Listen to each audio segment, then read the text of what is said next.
Hello, and welcome back to Murder with Mike. Today, we have the case of the boys on the tracks. On a chilling August morning in 1987, the quiet town of Alexandria, Arkansas, was shaken to its core when two teenage boys, Kevin Ives and Don Henry, were found lifeless on the railroad tracks, their bodies mangled by a passing Union Pacific train. The events of that fateful night have been shrouded in mystery for over 3 decades, with a tangled web of secrets, corruption, and potential cover-ups intertwined around the tragedy. The initial autopsy conducted by Dr. Fabi Malak claimed that the boys had simply fallen asleep on the tracks after smoking a staggering amount of marijuana.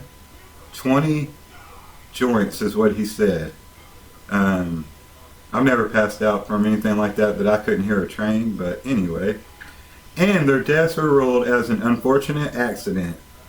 But the families weren't satisfied, and with good reason. How could two young men not hear that thunderous approach of a train and not wake up? They fought tirelessly for a second opinion, and their perseverance paid off. In 1988, Dr. Joseph Burton of Georgia was granted permission to perform a second autopsy. What he found was shocking. Don Henry had a suspicious stab wound, and Kevin Ives' face bore the grisly imprint of what appeared to be the butt of a rifle, the same one found near the bodies. The conclusion was inescapable. These were not the peaceful endings of two lost teenagers, but the violent results of a heinous crime. The rules were changed to homicide, and the family's quest for injustice had only just begun. Kevin's mother, Linda Ives, recounts the heartbreaking tale of her son's last night, a night spent at his best friend Don Henry's house, as he often did. But unlike other nights, this one ended with a frantic phone call from Mr. Henry, who had not seen the boys return from their midnight trip to go spot hunting. If y'all don't know what spot hunting is, it's using a flashlight at night to kind of stun the deer or animal. It is illegal, I believe. The whispers of the town grew louder, and the whispers grew into a storm of accusations pointing at the very institutions meant to serve and protect. The most compelling theory is that the boys stumbled upon a dark secret involving drug trafficking, with connections reaching the highest echelons of power, including the infamous Mena Airfield. This airstrip was known for its illicit activities during the 1980s, and with the likes of drug lord Barry Seal using it for his nefarious operations.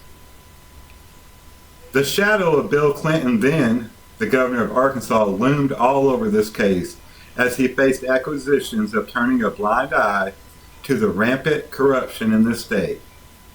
The controversy film The Clinton Chronicles from 1994 added fuel to the fire, suggesting a conspiracy that implicated the future president in the cover-up of the murders. The case was profiled on Unsolved Mysteries, and Linda Ives' determination to uncover the truth led to the publication of Mary Leverett's book, The Boys on the Tracks: Death, Denial, and a Mother's Crusade to bring her son's killer to justice.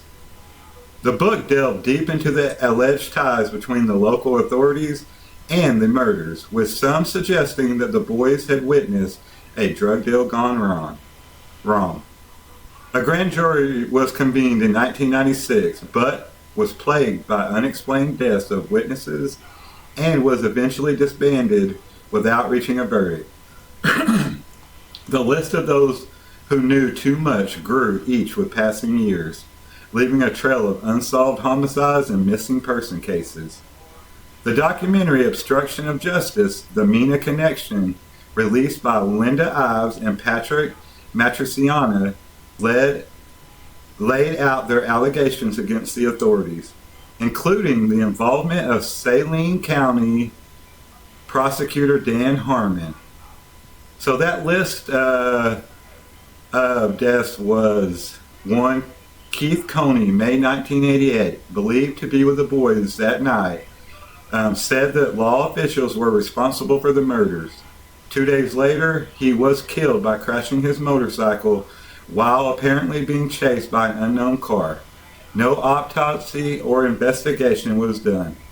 2. Keith McCaskill, November 1988, was at the track that night and turned over information to Richard Garrett, friend of Harmon, by the way, and then he made his own funeral arrangements, y'all, and told his family goodbye. Can y'all imagine that? Making your own funeral arrangements and telling your family bye, knowing that you're probably going to have something happen to you? Well, he did. He was stabbed 113 times, y'all. 113. And that is still an unsolved mystery, y'all. Number 3, Greg Collins, 1989 of January, was supposed to testify and was found before with a gunshot wound. That crime is still unsolved. Number 4, Bonnie Bearden, March of 1989. Friend of Coney and Collins disappears, never to be seen.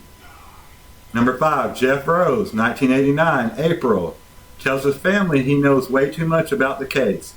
He was later found with a shot in the head and his remains were burned in a barrel.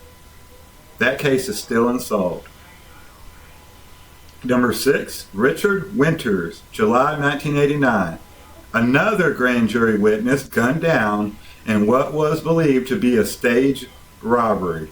Still unsolved. Number 7, Jordan Kettleson, June of 1989.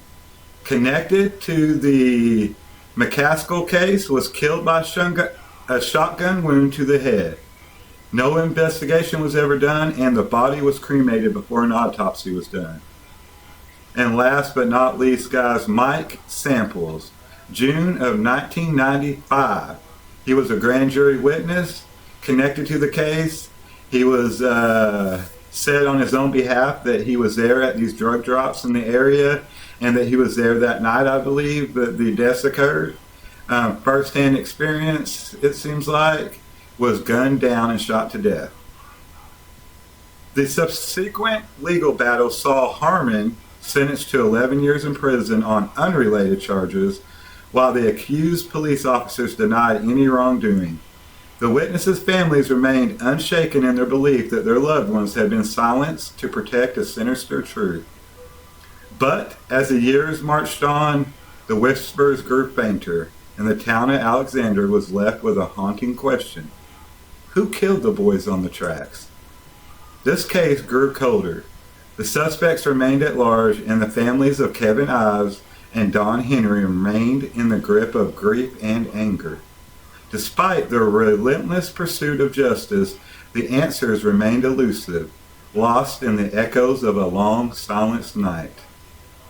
To this day, the mystery of the boys on the tracks in Arkansas remains one of the most controversial and disturbing unsolved crimes in American history. A tragic tale of two innocents whose lives were cut short and whose legacies continue to demand truth. Wow, y'all. Can y'all imagine as a parent going through something like that and fighting for 3 decades to find out the truth of something you pretty much already know? I want to point out that Dr. Malik, the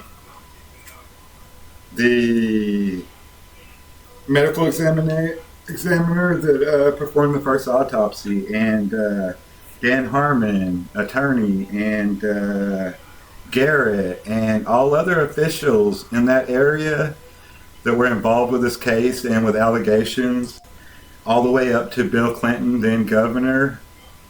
Well, as Bill Clinton went on to become president and become more and more successful, so did all of these guys. You guys can check this out for your own. Always do your own research. Check out Dan Harmon. Check out Dr. Malik, Fabi Malik, who also has other cases that he autopsy that are very controversial.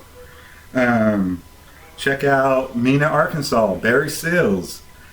Check out this case. There's a really good documentary called The Boys on the Tracks, several good books, which we mentioned. Do your own research, guys. It has been a pleasure. Thank you for being here for episode 2 of Murder with Mike. As always, get out there and do your own research. I love you all. Peace.